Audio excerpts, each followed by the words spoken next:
welcome to my channel. In this video, I am going to share with you the steps on how to apply your social insurance number on your own from inside Canada. So without wasting any time, let's go on to my computer screen. So first of all, you will launch Google or Safari, whatever you are using to apply your application. And search apply SIN number. Once you search that, it's going to bring you to a page where you will see a lot of websites that can help you to apply your SIN number. But we are going to use the first one, which is Government of Canada's website, and it should say canada.ca in the end. After clicking on there, you will come to Government of Canada's website and will scroll down where it says apply for a SIN. And we have to select what our situation is. If we are applying it for ourselves, or a parent or a legal guardian is applying, or if you are taking help from a legal representative to apply on your behalf, whatever your situation is, you will select that.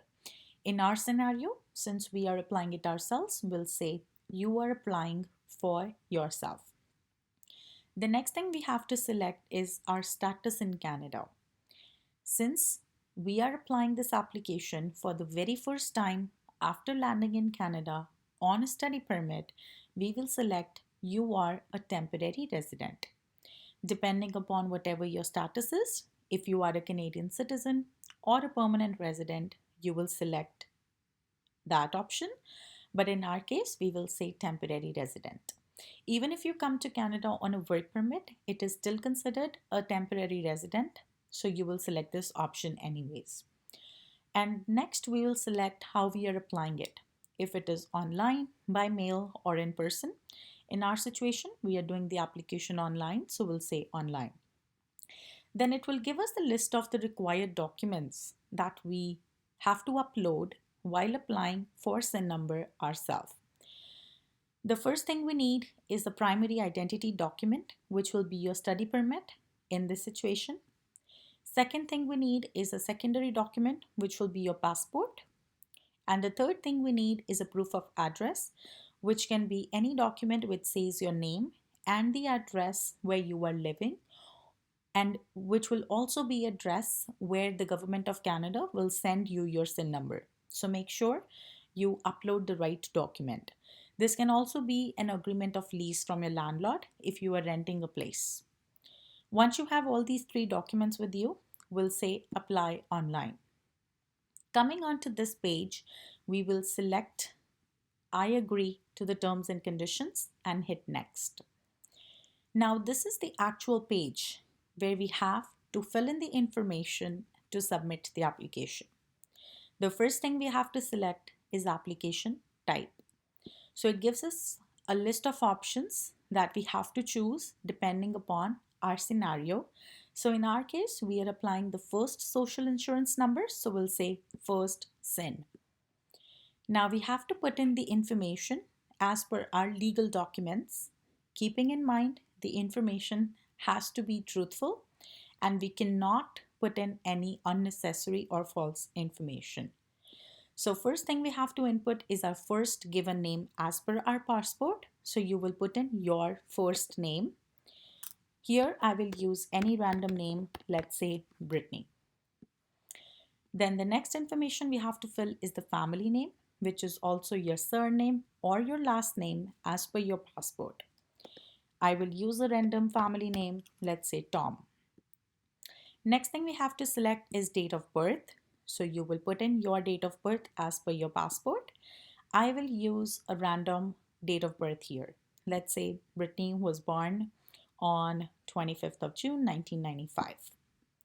The next thing we have to select is a telephone number. I am assuming that by now you do have a SIM card and your phone number for Canada, and you will input that phone number here, or you can use your parents, relatives, or phone number that you are using currently. It can be a home phone number as well. So we'll just input the number and I'll use a random phone number. The next thing we have to select is language of correspondence. So depending upon which language you prefer, you will select one. So in our case, we'll say English. Next thing we have to do is applicant's gender, In our case, Brittany is female, so I'll say female. Depending upon whatever your gender is, you will select one option. Next thing you have to fill in is applicant's birthplace. You have to make sure that this information matches the information on your passport. So I'm going to put in the information as per Brittany's passport, and I will use random city, country, and province. You have to use your own city's name, your own country you belong to, and your province, state, or territory. So in my case, Brittany is from Amritsar. I'll say Amritsar. She is from India, so I'll select India. And she is from Punjab, so I will say Punjab. But in your case, you have to select your own city, country, and territory, state, or province as per your passport. The next thing we have to select is the mailing address, and this is the address which should match the proof of address document that you will be uploading along with this application, as we discussed before. And this would be the address where Government of Canada is going to mail out your SIN number. So make sure that you put in the correct address where you have access to the mailbox to receive your document. So in my case, I'm going to input the address and I'm just going to blur that out for privacy reasons. We'll enter the city name. We will enter country. Of course, it should be Canada. We have to input a Canadian address, and then you will select your province and you will input your postal code. Perfect. So once all this information has been filled out, we are going to see what is the next required information. The next thing we have to input is applicant's family name, which is family name at birth. This is your last name, your surname, or your family name at the time when you were born. So it should be same in most of the cases, but depending upon whatever your surname at your birth was, you will select that. In this case, Brittany's surname or last name or family name was same, so we'll say Tom.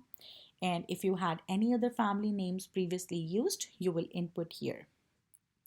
The next thing we have to input is applicant's parent. You can either input the information both for your father and mother, since there are two columns given, or since only one is required, I'm only going to input one parent information, which is going to be for Brittany's dad. But in your case, you can enter either your father's information or your mother's information, or both. So we'll say Brittany's father name at birth, or their given name is Peter, sorry, and their family name at birth was same, Tom. Now I'm not going to enter second parent's information, but you can if you want. The next thing we are doing is status. Applicant status in Canada, it's temporary resident. So what kind of temporary resident are you? So we'll say study permit. We have to enter the expiration date on your study permit. So you have to input the date as per your study permit. Make sure you enter the information correctly. So in our case, let's say the study permit is going to expire in June on the 10th, 2024. So I'll input that. The next thing it says is, are you the legal representative of an estate applying for a deceased individual? So it has to be no. If you are applying the application for yourself, it will always be no. The next thing we have to do is select the information for social insurance number. It says, did the applicant ever had a SIN number? So we will say no, because it's our first SIN number. Once all this information has been filled out correctly, you will say, I have read the privacy statement. I recommend that you read this before you select this option, but I'm just gonna select the box next to it and hit next. Once you hit next, it is going to bring you to this page where you have to enter all the information, and it says acknowledgement.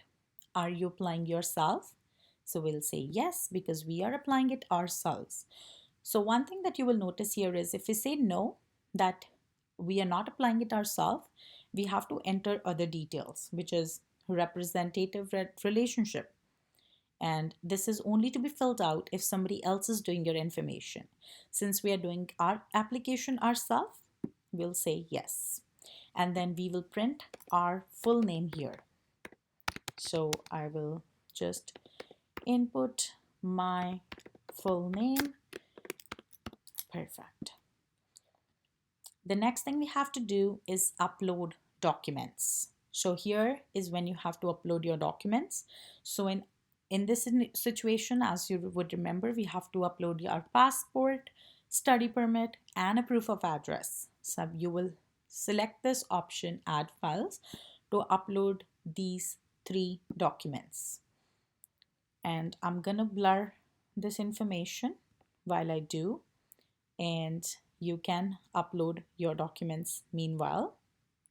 You have to make sure you are uploading your passport, which is your secondary document, your study permit, which is your primary document, and your proof of address.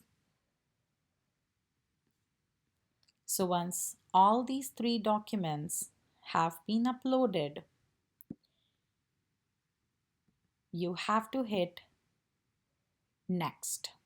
Or before we hit next, we have to select this information, this checkbox. It says, I would like to receive an email notification once my application has been received by Service Canada and once it has been processed. So if you would like to receive such information by email, you will select this box and you will input your email address where you want to receive the email. So I'm going to input my email address here and you will input your email address. Perfect. And once we do that, you have to select this box that I certify that the information provided on the application form is true, accurate, and complete. Once you check this, you will have to make sure that the information that you provided previously was true. So if you know that the information was true, you will select this box and you will hit submit. And once you will hit submit, your application will be submitted. You will receive the notification once your application is received by Service Canada, and you will receive another email once it has been processed. This was everything that you need to do to submit your SIN application. And I hope after watching this video, you will be able to do your application yourself without paying any money to anybody else. Please share it with your family and your friends or whoever you think might get help from this video. Thank you again for watching. Bye bye guys. See you in the next video.